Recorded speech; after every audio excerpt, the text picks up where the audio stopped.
The recreational vehicle coughs once, shudders, and loses power right when the right lane stops being a lane and turns into a graveyard of cars angled on dirt and shoulder gravel. I roll to a stop on a turnout that is not meant for anything longer than a bathroom break. I try the key again. The starter clicks. The dash lights glow weak and tired, and then the whole thing goes quiet except for the wind and the distant noise of people losing control of their day. I sit there with both hands on the steering wheel, holding still so I can hear what matters. There is yelling down the line. There is the thin, steady wail of a car horn that has been pressed and abandoned. There is the sound of feet on asphalt, a sprint, then a stumble, then another sprint. Something hits a vehicle door hard enough to rattle. I look out across the flats to my right. White, open, endless, no trees, no buildings close enough to matter, no hiding place. It should feel hopeless. Instead, it feels clean. If trouble comes from that direction, I will see it early. If somebody tries to follow me out there, the salt will take their footprints and turn them into nothing. I pop the hood, and the heat smacks my face. The engine bay smells hot and dusty. The fan is still. The belt is there. Nothing obvious is hanging loose. I do the basic stuff first because panic makes people skip steps. I check the battery terminals, wiggle them, tighten them with the little wrench I keep in the side compartment. I pull the air filter cover, tap the filter against my palm, put it back. I climb into the driver's seat and try again. Click. No crank. The battery is not dead, not fully, but it is not giving what it needs. The alternator could be gone. The starter could be cooked. The wiring could have finally given up in the worst possible place at the worst possible moment. I lean my forehead toward the steering wheel for a second. Not for drama, just to hold a thought in place. If I stay on this shoulder with everyone else, I will be part of the problem. If I move off the highway, I might trade one problem for another, but at least it is my problem. I step down and scan left, toward the jam. The line of cars stretches until it bends with the road. Some doors hang open. People are running between vehicles with bags and coolers, grabbing whatever they can. A man in a bright shirt is trying to direct traffic with his arms. Then he gives up and points at something farther back. More yelling. It is the kind of sound that means nobody is in charge anymore. I watch a woman climb onto the hood of a sedan and scream at someone I cannot see. Two people tug on the same backpack, and then one stumbles backward and falls. That fall turns into a pileup of bodies and flailing arms. Nobody stops to help. A third person kicks the backpack free and runs with it. I do not need to know the details. The pattern is enough. Something moves between the cars. Slow, wrong, not running with purpose, not looking for a gap, not scanning for an opening. It just drifts. A man bumps into it hard, turns to shout, and then freezes. His hands go up in that automatic way people do when they think a fight is a misunderstanding. The thing reaches for him with lazy arms.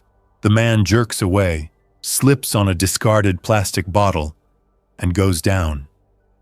The thing follows him down without hurrying. The sound that comes out of the man is not words. Two other people see it and react, but they react late, and they react messy. One throws a drink cup. One grabs the fallen man's ankle and tries to pull him out. It becomes a tangle. I back away from the turnout without meaning to, just my feet deciding before my brain finishes the sentence. I move fast now, not in a sprint, but in a controlled rush. I grab the tool bag from under the bench seat. I grab the small blue water jug. I grab the first aid pouch. I grab the cheap binoculars that came with the recreational vehicle when I bought it from a man who wanted cash and no questions. I do not have time to sort. I do not have time to be sentimental. I step outside and open the exterior storage compartment. Inside is a half-used roll of duct tape, a bundle of bungee cords, a tarp, a couple of reflective windshield screens, and a box of random parts I kept, because throwing them away felt foolish. It does not feel foolish now. I pull everything out and pile it on the dirt. Then I stop. Leaving the recreational vehicle entirely is tempting. The open flats are right there. But walking into that white heat without a plan is how people die quietly. The recreational vehicle is broken, but it is shelter. It has shade. It has storage. It has walls that can slow down a problem long enough for me to decide. I climb back in and lock the doors. I keep the windows cracked just enough for air. Then I cover those cracks with the reflective screens, wedged and taped so sunlight bounces off instead of pouring in. I tape the seams where light leaks around the windshield. Not perfect, but better. I pull the tarp over the passenger side and rig it to the roof rack with bungee cords so it throws shade over the side door. The tarp snaps in the wind, and I tighten it until it stops flapping. Noise is a beacon out here. On the flats, sound travels. I already have one constant horn screaming down the highway. I do not want my camp added to the choir. A few minutes later, someone bangs on my door. Not a gentle knock, a fist, then a palm, then a fist again. I do not answer. I shift down behind the driver's seat where the windows are covered, and I watch through a narrow gap. A man stands there with sweat darkening his shirt, eyes wide, jaw working. He is looking past me toward the flats and back toward the jam. His hands shake when he grabs the handle. He tries it, locked. He bangs again and shouts, but the words are lost under the horn and the distant screaming. He moves away, and for a second I think he is leaving. Then he comes back with a rock. He raises it. Then he hesitates, glances over his shoulder, and lowers it. He runs back toward the road instead. That choice tells me everything. Whatever he saw, he decided my door was not worth the time. I force myself to do a calm inventory. Water first. The jug I grabbed is not enough. The recreational vehicle has a fresh tank, but I do not trust it. I do not know how long it has been sitting, and even if it is clean, I cannot waste it washing salt off my hands or rinsing parts. Food second. I have some canned stuff, a few snack bars, and a bag of rice that I have never actually cooked in this recreational vehicle because I always promised myself I would do it properly next trip. Next trip is not happening. Tools third. A basic kit, duct tape, cord, a folding shovel, and a cheap hatchet that is more for splitting kindling than anything serious. I check my phone for signal out of habit. One bar flickers and dies. I turn it off. A dead phone becomes a warm brick that steals attention. Heat builds fast in the afternoon. Even with the reflective screens, the air outside looks clean and sharp, but it is harsh.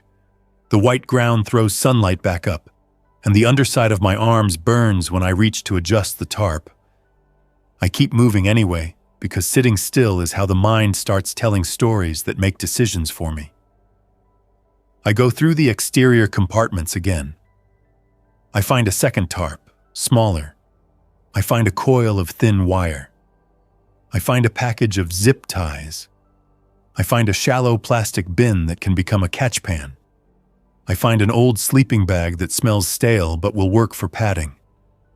I keep everything.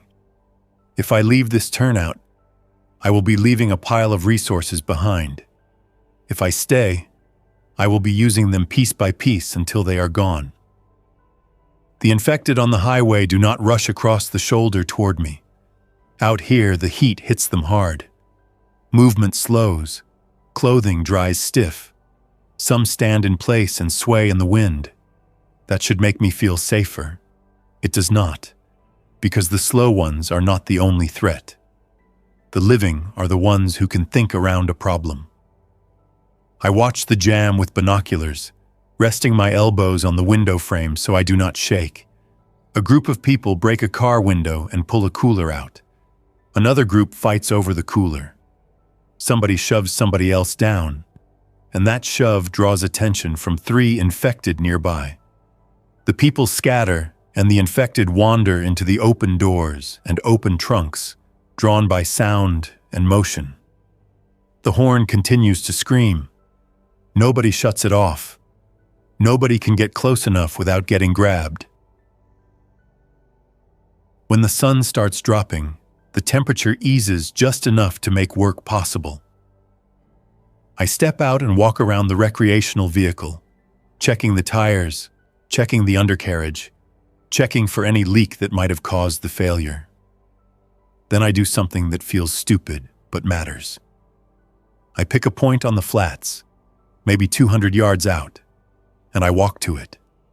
The salt crunches under my shoes, my footprints appear, then soften at the edges where loose salt slides back in. I turn around and look at the recreational vehicle. From out here, it looks small, exposed, easy to target. I lift the binoculars and scan the horizon. Nothing moving out there right now. The flats are empty, and that emptiness feels honest. Back at the highway, every shadow hides a choice I do not get to control. On the walk back, I spot tracks that are not mine. Not fresh, but recent enough. Shoe prints that cut across the turnout and angle toward the highway. Somebody already came out here, probably earlier today, probably looking for a way around the jam. The prints fade fast where the salt drifts. That is good for me. If I need to slip away in the dark, the ground will erase my path. I stand at the edge of the turnout and make a decision that locks the next few days into place. I am not going back into that jam. I am not gambling on finding a working car in a pileup. I will make this broken recreational vehicle into a station, a place I can manage until I can either fix it or trade it for something better.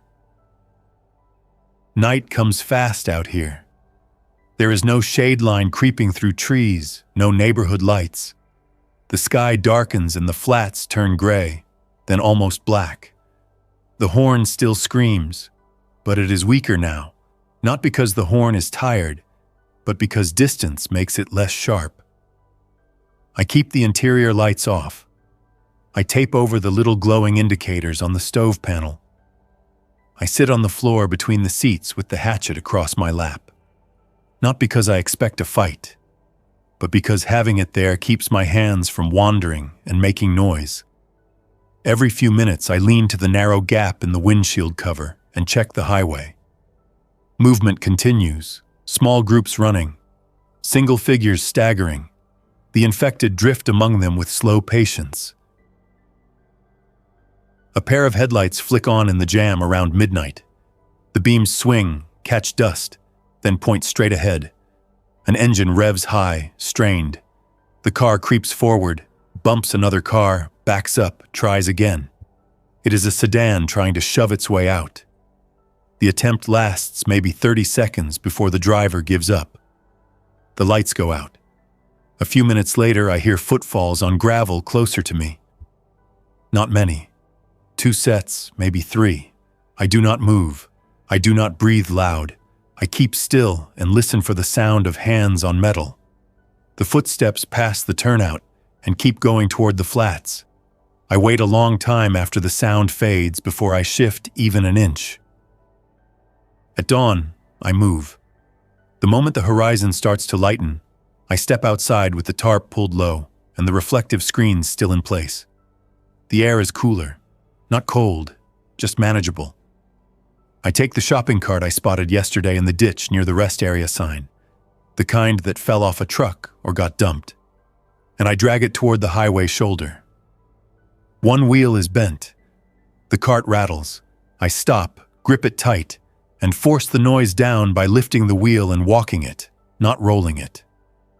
This is slow, annoying work, but noise makes problems. At the edge of the shoulder, I pause and scan. Infected wander between the cars. A few lie on the asphalt in twisted positions that suggest exhaustion more than injury.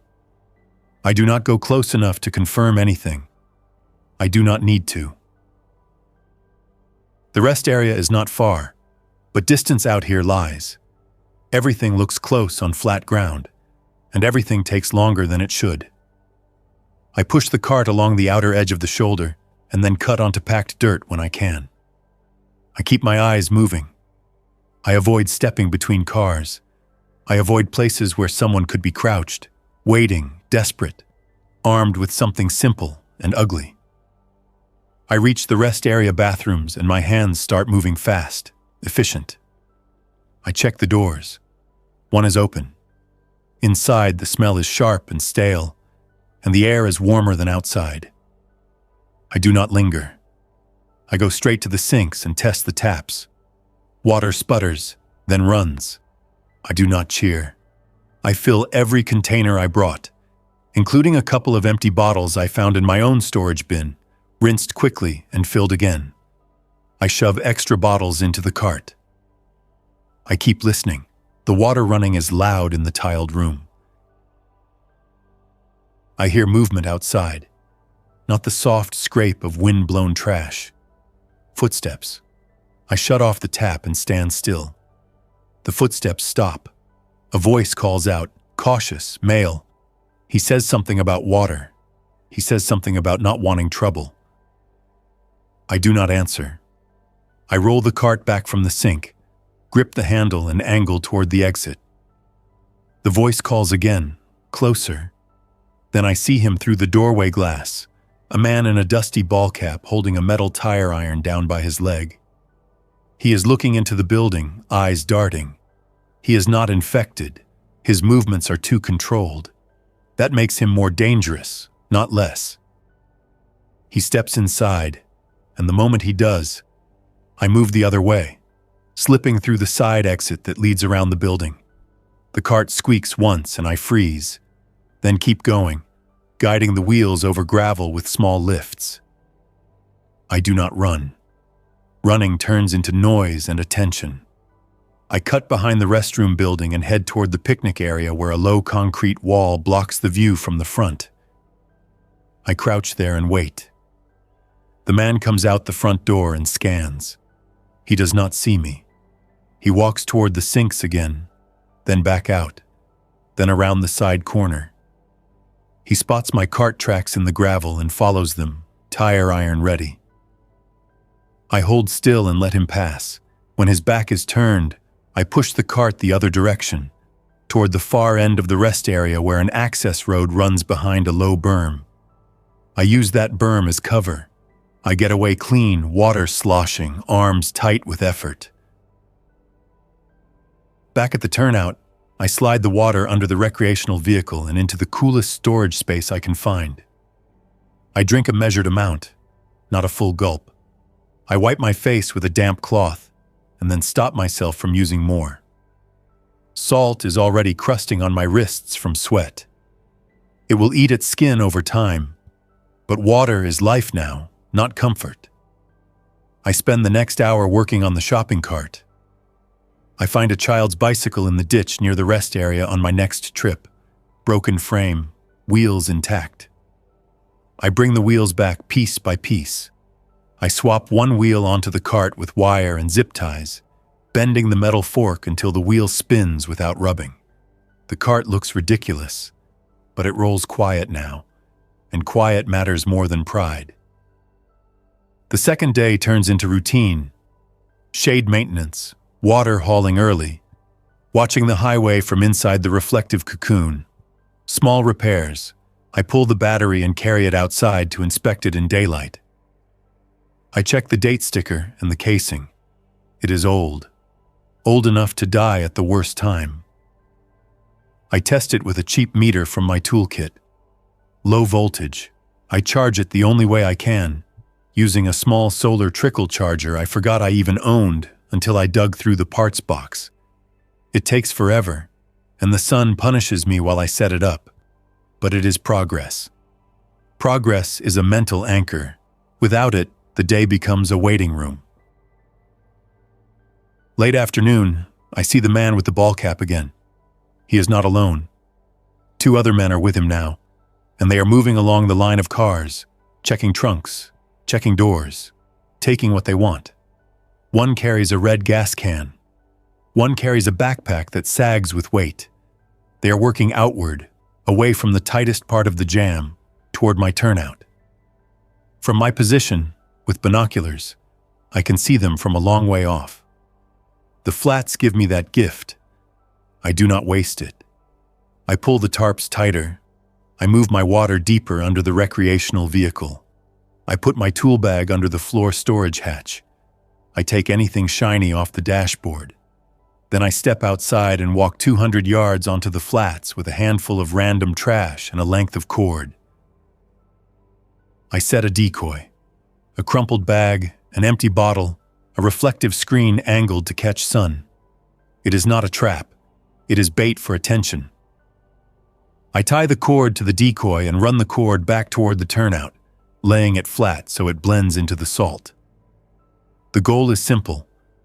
If those men step off the highway and start scanning for a camp, I want their eyes pulled off me and onto something else. I get back to the recreational vehicle and cut my own tracks by walking in a messy loop around the turnout, then stepping onto packed dirt again. If someone tries to read the ground, it becomes confusing. The salt helps me. It breaks up detail fast.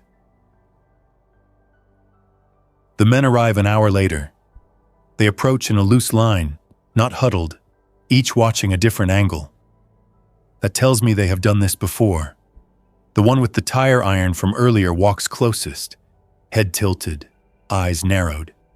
He spots the decoy first, because of course he does. He points. The group angles toward it. I stay inside the recreational vehicle, behind the reflective covers, watching through my narrow gap. They reach the decoy and stop. One crouches, one laughs, a short sound that carries. The man with the tire iron yanks the cord and feels it pull back toward my turnout. His face changes. He follows the cord with his eyes, then starts walking, cord in hand, slow and careful. I cut the cord from inside. I had already threaded it through the bottom edge of the door seal. The moment he gets close enough to see the line vanish under the recreational vehicle, I pull hard and the loose end slips free and whips back under the frame. He jerks, surprised. He drops the cord and steps back. He looks at the recreational vehicle, then at the flats, then back at the recreational vehicle. He's trying to decide if I am a target or a problem. I do not give him a clear answer. I do not speak. I shift the hatchet in my grip so it is ready, but I keep it low. Loud threats escalate situations. Silence forces the other person to guess. The man circles wide, looking for a window, a crack, a view. The reflective screens deny him most angles. He tries the side door handle, locked. He taps on the panel with the tire iron. Light at first, then harder. I stay quiet. His friends move closer now, tension building between them. One steps onto the first rung of my recreational vehicle's fold-out step, testing it. I hear the metal creak. I shift my weight to brace the door from the inside. He steps back down. The man with the gas can looks over his shoulder toward the highway, then points. A small cluster of infected has turned their way, drawn by the tapping and voices. The men freeze, then back off. Not running, but moving fast enough to avoid getting boxed in. One of them tosses a rock at my window. It hits the outer pane with a crack that makes my jaw clench, but the glass holds. The man with the tire iron spits on the ground, then raises his hand in a crude gesture I do not repeat, and they retreat toward the cars. They do not leave the area completely. They post up behind an abandoned pickup on the shoulder and watch. They want me to come out. They want me to make a mistake. I do not oblige. I wait in the hot, dim interior with my water under the floor and the horn still crying down the highway. Waiting becomes work. Stillness becomes a tool. Night solves that standoff. When the sun drops, the men drift back toward the jam, probably to sleep in a car with doors locked. I do not celebrate. I do not assume the problem is gone. I use the dark to move my camp footprint. I drag the tarp poles and shift the tarp angle. I move my water containers to a different compartment. I scatter a handful of salt over the dirt where my shoes left darker prints. I am not trying to erase myself completely. I am trying to make my pattern harder to predict. Predictable people get harvested. On the third morning, I haul water again, and I do it even earlier. The sky is still gray, and the air is cool enough that my hands work better. At the rest area, I do not go inside the bathrooms immediately.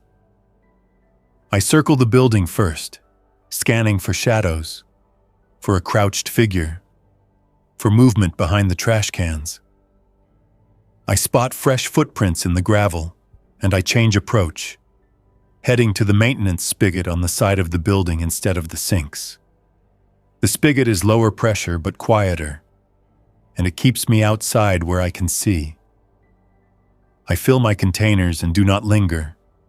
I pick up extra empty bottles left behind by other scavengers, rinse them quickly, fill them too. I keep thinking about the men with the tire iron. If they are smart, they will start camping the rest area for water. I need a backup. Back at the recreational vehicle, I start working on the bigger problem again. Power, movement, options. I crawl under the recreational vehicle and trace the starter wiring by hand, feeling for frayed insulation. I find a spot where the wire jacket is cracked, and the copper shows through. Salt air and heat have been chewing it. I wrap it in electrical tape, then wrap it again with duct tape. I clean the battery terminals with sandpaper, and then coat them with a thin smear of grease from a small packet I found in the glove box, the kind meant for trailer hitches. I check the fuses. One looks burned. I swap it with a spare. Then I sit in the driver's seat and try the key again. The engine cranks. Slow, but real. That sound makes my hands move before my brain can start celebrating. I hold the key, give it a careful amount of gas, and the engine catches for a second, then dies. I try again. It coughs. It catches longer. It dies. Fuel delivery. That is what my mind tells me. Not enough fuel pressure. Not consistent. I pop the hood and stare at the mess of hoses and metal. I do not have a clean shop. I do not have spare parts organized on a bench. I have wind and salt and heat and time that is shrinking. I do the simplest test. I listen near the fuel tank while turning the key, trying to hear the pump. Nothing. That silence is a punch. I could give up. I could turn this into a stationary hideout until the water stops running at the rest area and the men decide it is worth burning me out. I do not accept that. I start scavenging for parts in a controlled radius. I pick cars near the edge of the jam that look intact, not smashed, not climbed over by 100 hands. I move with the hatchet tucked in my belt and the binoculars in my pocket. I keep my trips short. I bring back useful things. A length of fuel hose, a clamp, a small hand siphon pump still in its packaging inside a trunk, a toolkit from an old sedan. On one trip, I find a portable jump starter, dead, but the cables are good. I take them anyway. I avoid the main chaos. I avoid places where groups cluster. Still, I pass a scene that forces me to stop and make myself not stare. Two vehicles are angled together, and someone is slumped between them, not moving. An infected stands nearby, head tilted, arms loose, not feeding, not searching, just existing. Heat has turned the whole scene slow and stale. A few yards away, a woman crawls out of the passenger side of a minivan, looking back over her shoulder, moving carefully, trying not to draw attention. She sees me and freezes. I do not wave. I do not approach. I step back and point at the flats. Then at my own eyes, a simple gesture. I am watching. I am leaving. She nods once and slips away toward the rest area. She stays low. She moves smart. I hope she keeps doing that. The men with the tire iron return on day 4, but they do not approach alone this time. A fourth person is with them, a woman in a dark hoodie with a long object wrapped in cloth, carried careful. She is not infected. Her steps are steady. The group stops on the shoulder and watches my turnout from behind cars. They talk. I cannot hear words, but I see pointing, see the tire iron man making a wide gesture that includes my recreational vehicle, the flats, the rest area. He is mapping my life. That is what predators do. I decide I will not let him finish. I spend that afternoon preparing to move, even if the recreational vehicle cannot drive. I pack the essentials into a single backpack: water, food, first aid, tool roll, duct tape, a lighter, extra socks, the binoculars. I rig the shopping cart to carry the heaviest water. I test the cart on the dirt turnout, pushing it in tight circles. The bicycle wheel squeaks once. I adjust the wire binding until the squeak stops. I pick a route across the flats that angles away from the highway and then cuts back toward the rest area from the far side, using the white ground and distance as my shield. It feels risky. It also feels clean. If those men watch the obvious paths, I will not use them. At dusk, the group finally walks toward me. Not fast, not loud. The tire iron man leads. The woman with the wrapped object hangs back, flanking. One man carries the gas can. One carries a crowbar. They stop 30 feet away and spread out. The tire iron man raises his empty hand, palm out, performing calm. He calls out, voice carried by the open air. He says he wants to talk. He says he wants to trade. He says he has food, fuel, information. I do not answer. If I answer, I become part of his script. He steps closer and repeats himself. I stay silent. He takes one more step and I knock, hard, from inside the door with the handle end of the hatchet.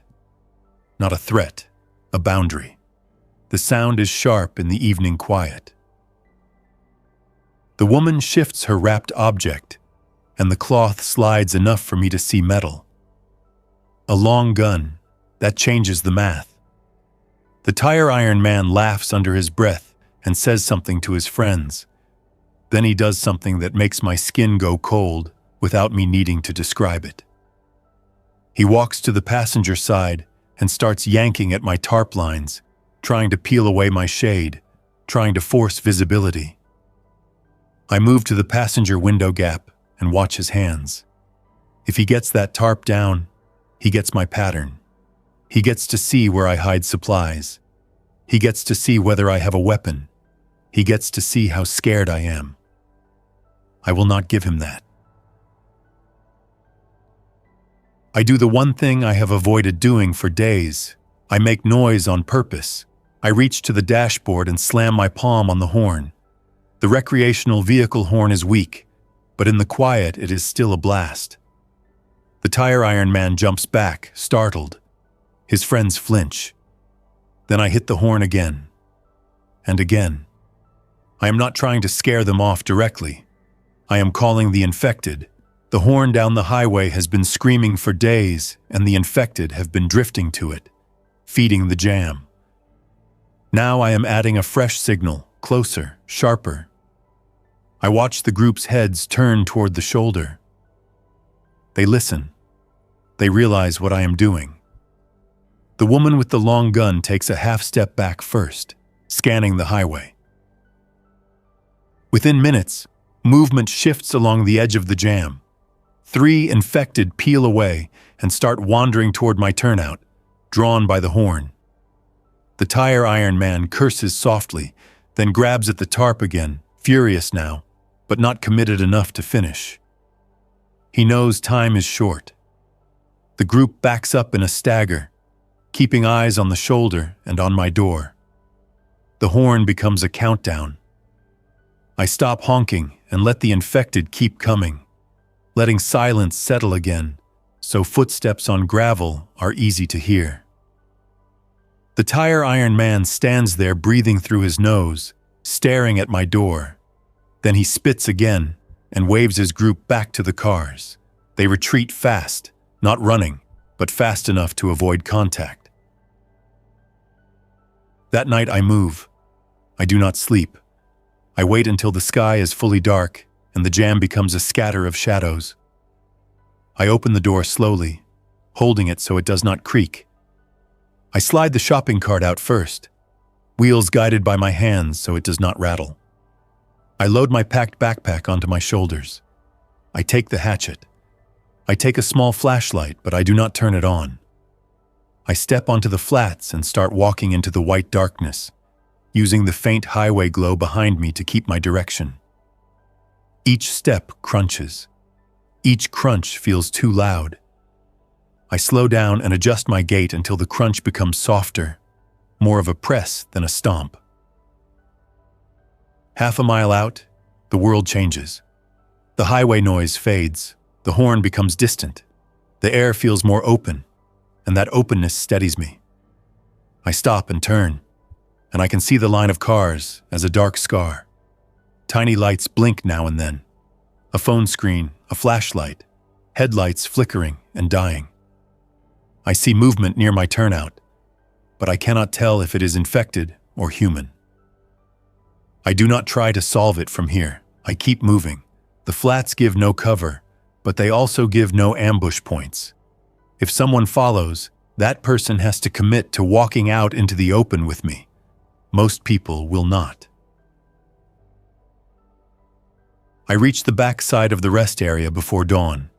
The berm blocks the view from the highway. I crouch behind a concrete utility box and wait for the sky to lighten enough to see faces. The rest area is quiet. No voices, no footsteps. I watch the bathroom building and the picnic tables.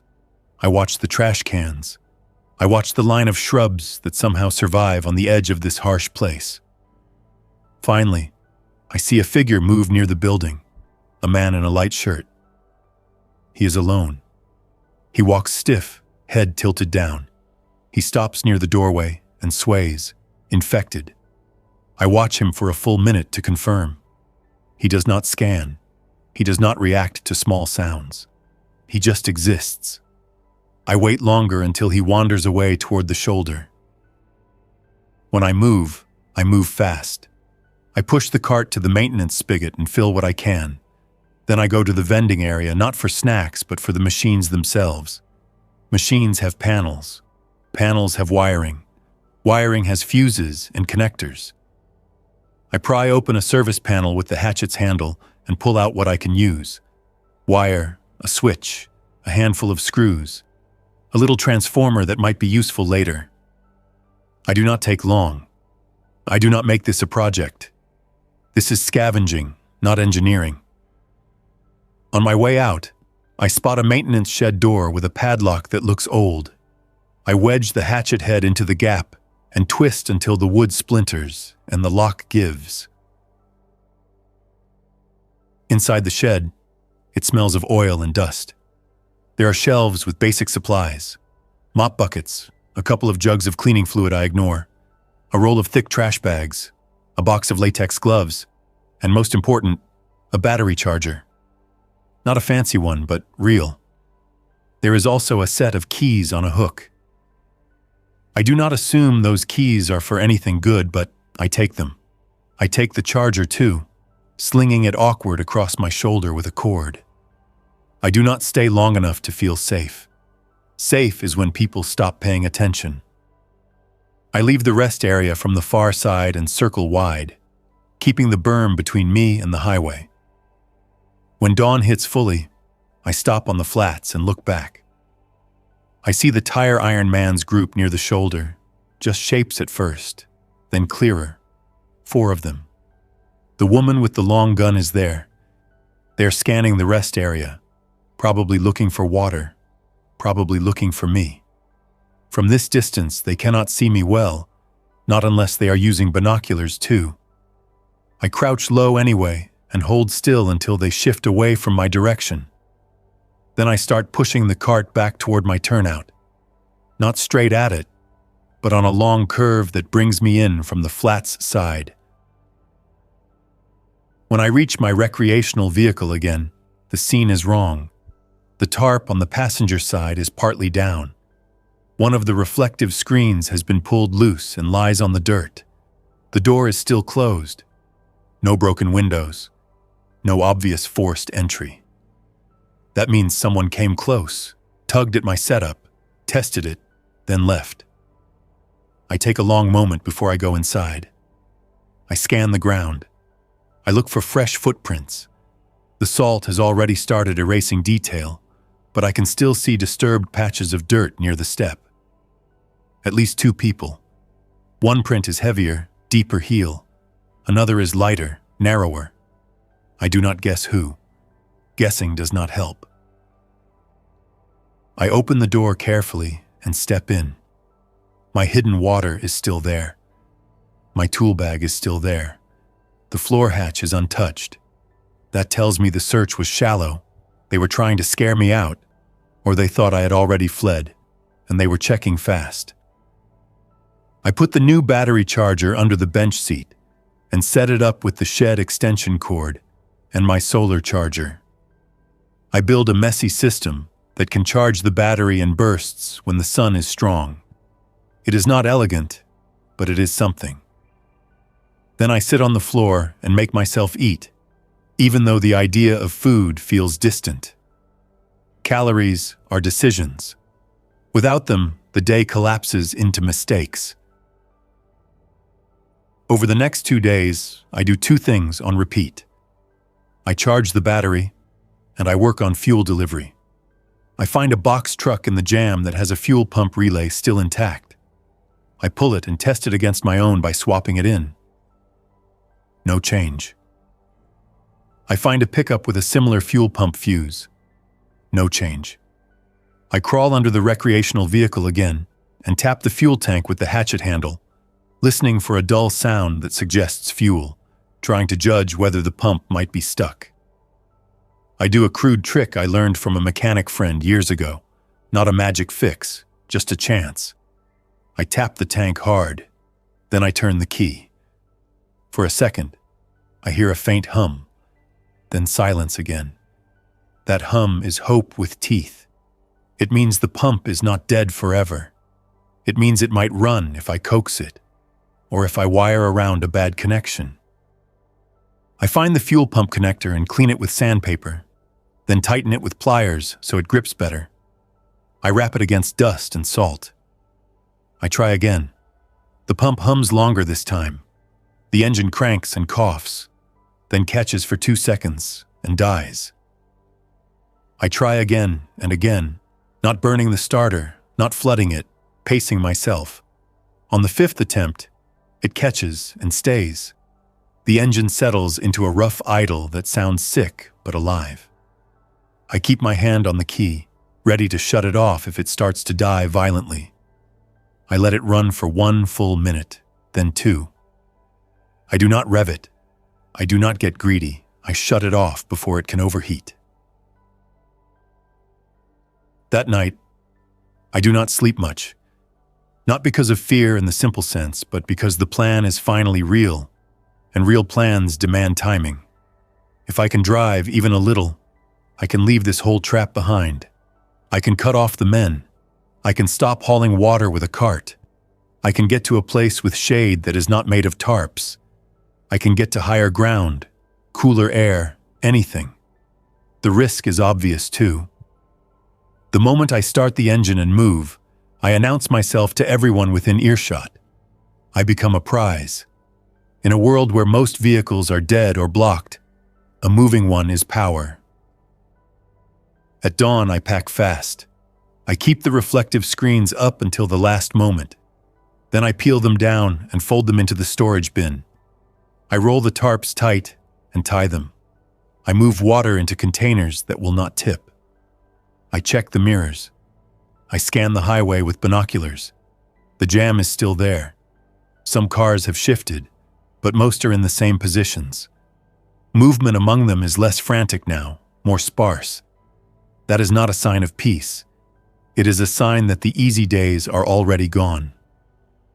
I see the Tire Iron Man's group again, farther down the line, near a cluster of trucks. They are not watching my turnout right now. That might be my only window. I start the engine. It catches on the third try. I let it idle. The sound rolls out across the flats, a low rumble that feels too big for the silence. I check the gauges and keep my foot ready. I shift into drive and the recreational vehicle creeps forward, tires crunching gravel. I do not go toward the jam. I angle away, onto the dirt access road that runs along the edge of the flats. The surface is rough, and the recreational vehicle sways, and something in the cabinets rattles. I clamp my jaw and keep it slow. Fast breaks things. Slow gives me time to stop if the engine stutters. 2 minutes into the drive, I see movement on the shoulder behind me. A figure runs from between cars, then another. The Tire Iron Man, I think, but I cannot be sure. The group has spotted motion. They are reacting. A vehicle door slams. Somebody points. I keep driving. The recreational vehicle is not quick, but it is moving, and that is enough. I stay on the flat's edge where the open ground keeps me from getting boxed in by wrecks. I pass a cluster of abandoned cars and see infected drifting between them, drawn by my engine noise.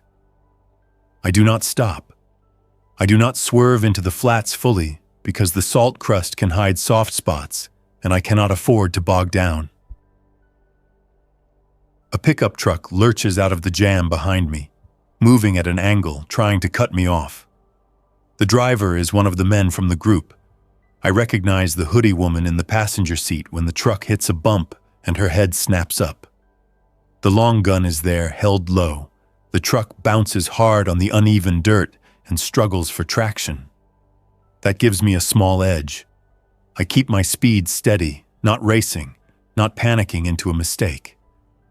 I pick the route that keeps distance between us, using the widest open space, forcing the truck to commit to following on rough ground. If he tries to cut across the flats, he risks getting stuck. If he stays on dirt, he stays behind me. The truck closes some of the gap anyway. I hear its engine strain. I glance in the mirror and see the driver leaning forward, tense, gripping the wheel. The passenger shifts the long gun up slightly, testing the idea. I do not give her a clean shot. I drift toward the edge of the access road, where a shallow ditch breaks the line.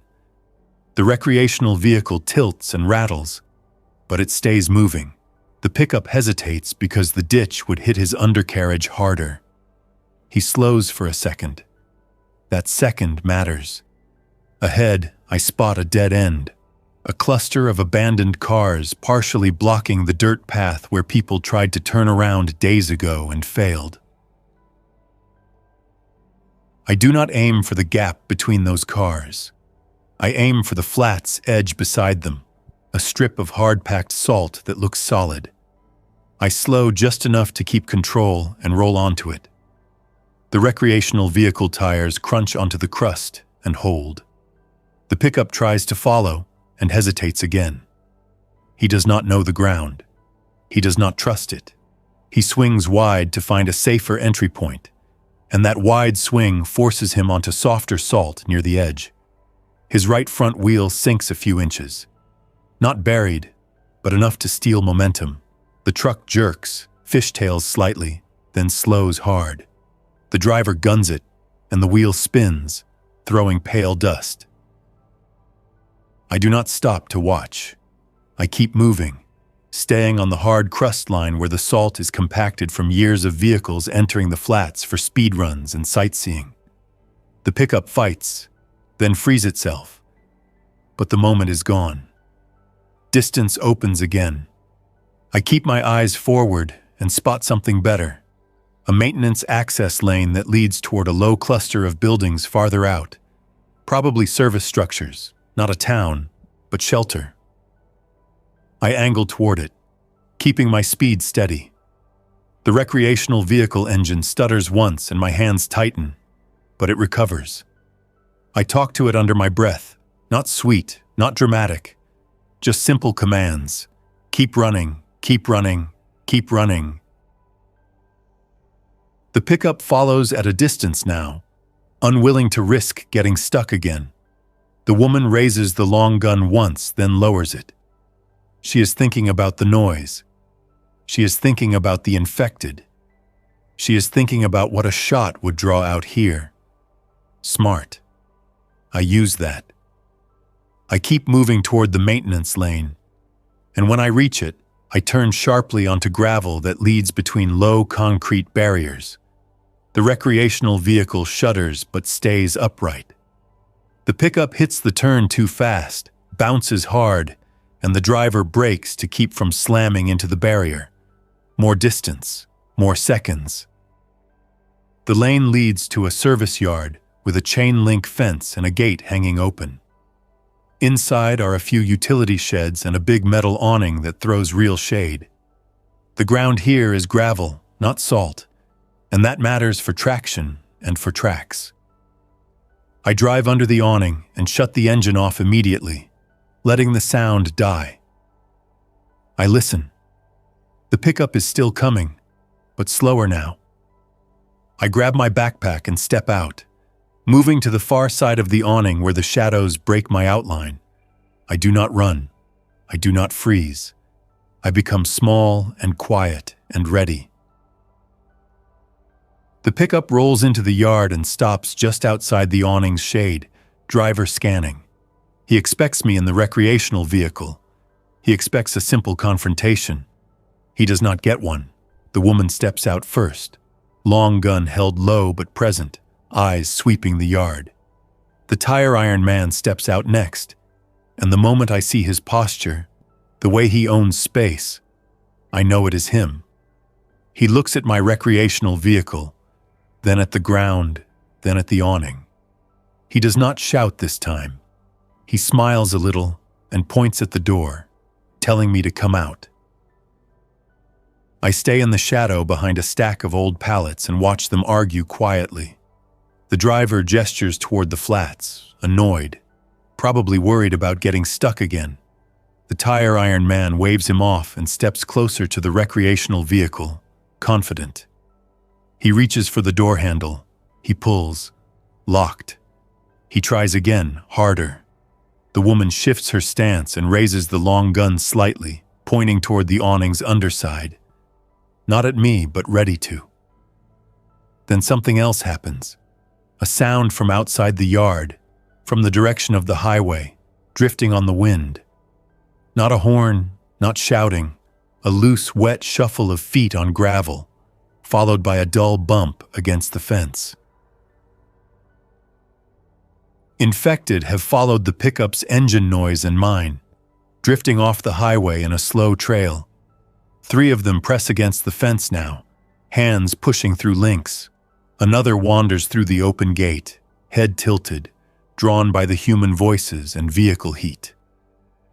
The tire iron man turns, annoyed, and makes a sharp motion with his hand, telling the driver to deal with it. The driver steps toward the gate and swings his door shut loud, trying to scare the infected back. It does not. The infected keeps coming. The woman raises the long gun, then stops, thinking again about noise. The tire iron man steps forward with the tire iron, posture stiff, and pokes the infected in the shoulder to shove it away. That poke is the mistake. The infected grabs at the tire iron man's arm, slow but committed. He jerks back, furious, and swings the tire iron at the infected's head. I do not describe what it hits. I do not need to. I only note that the infected drops, then starts moving again, hands scraping at gravel, still trying. Heat does not stop it fast enough. The tire iron man's confidence falters for a fraction of a second. The woman steps closer, long gun now fully up, trying to cover him. The driver backs away from the gate, eyes wide, suddenly remembering that engines are not the only things that make a person loud. More infected appear at the gate, drawn by the scuffle. The tire iron man turns and shouts now, and the shout pulls them in faster. The woman fires one shot. The crack rips across the flats, and the echo feels huge out here. The infected at the gate lurch in her direction. The tire iron man looks around, trapped between his plan and the new reality. He snaps at the driver, pointing back to the pickup, ordering him to move. The driver scrambles into the cab. The woman backs toward the passenger door, trying to keep the long gun between herself and the gate. The tire iron man keeps swinging the tire iron to clear space, but each swing takes time, and time is what he just spent. I use the chaos to move. I slip from the pallets to the recreational vehicle's rear storage, open it quietly, and pull out the last thing I grabbed without thinking earlier: a small can of spray lubricant and a roll of wire. I close the compartment. I step back into shadow and watch the group retreat. The pickup lurches backward, tires spitting gravel. The woman climbs in, slams the door, long gun awkward across her lap. The tire iron man stumbles toward the driver's side, infected hands reaching for his shirt. He shoves one away and gets into the truck. The pickup accelerates out through the gate, nearly clipping the fence post, and fishtails onto the dirt lane back toward the highway. The infected do not follow me under the awning.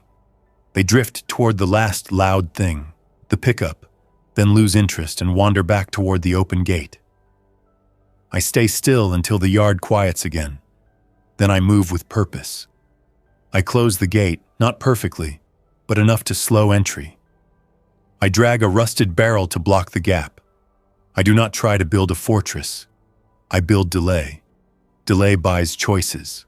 Under the awning, I set my tarps up properly again, creating a second layer of shade over the recreational vehicle roof to keep the interior cooler. I find a spigot on the side of a small utility shed and test it. Nothing. No water here. That is fine. I have water. Water that is mine, not tied to a rest area that other people can camp. By the end of that day, I have a new station, real shade, a fence line that gives me a warning perimeter, a gate I can block, a clear view of the flats in every direction. The highway jam is still visible in the distance, a scar I can watch without living inside it. I charge my battery again and test the fuel pump connection again, reinforcing it, wrapping it tighter against dust and salt. I make a schedule in my head. Early morning water conservation checks, mid-morning scavenging inside the yard structures, afternoon shade work and repairs, evening scans and quiet. I do not pretend this is safety. It is just better ground. 2 days later, I watch the pickup return to the highway, not to me. The tire iron man's group is smaller now. I see 3 figures instead of 4. The woman is still there. The driver is still there. The tire iron man is still there. The 4th person is gone. I do not celebrate that either. It just means their world is tightening. Their decisions will get sharper. I stay out of sight. I stop using the recreational vehicle horn entirely. I stop moving at night unless I have to. I let the flats do what the flats do best. Reveal everything that tries to cross them. On the 10th day since my recreational vehicle died on that turnout, I started again, and let it idle under the awning. The engine sounds steadier now. Not healthy, but steadier. I have charged the battery enough times that it holds better. I have cleaned enough connections that the fuel pump hums without begging. I take a risk that feels calculated instead of desperate. I drive out of the service yard in the early morning, hugging the flat's edge, leaving the highway behind, leaving the jam behind, leaving the rest area behind. I do not head toward a city. I head toward distance, toward any place where the white ground ends and the world has texture again. The flats shrink behind me in the mirrors. The horn becomes a memory. The line of cars becomes a thin, dark line and then nothing. The openness that scared everyone else becomes my exit route, because it gives me warning and space and the ability to choose my angles. I keep moving until the sun climbs and the heat starts to bite again. Then I find a pull-off near low hills. Not a perfect hiding place, but a place with uneven ground, rock, and a few scraps of shade. I shut the engine off and listen to the quiet. No shouting, no horns, no running feet. Just wind and distance. I get out, stretch my hands, check my water, and start setting up shade again. Because survival does not care about milestones. It cares about the next hour, the next mistake, the next noise, the next decision I do not get to undo.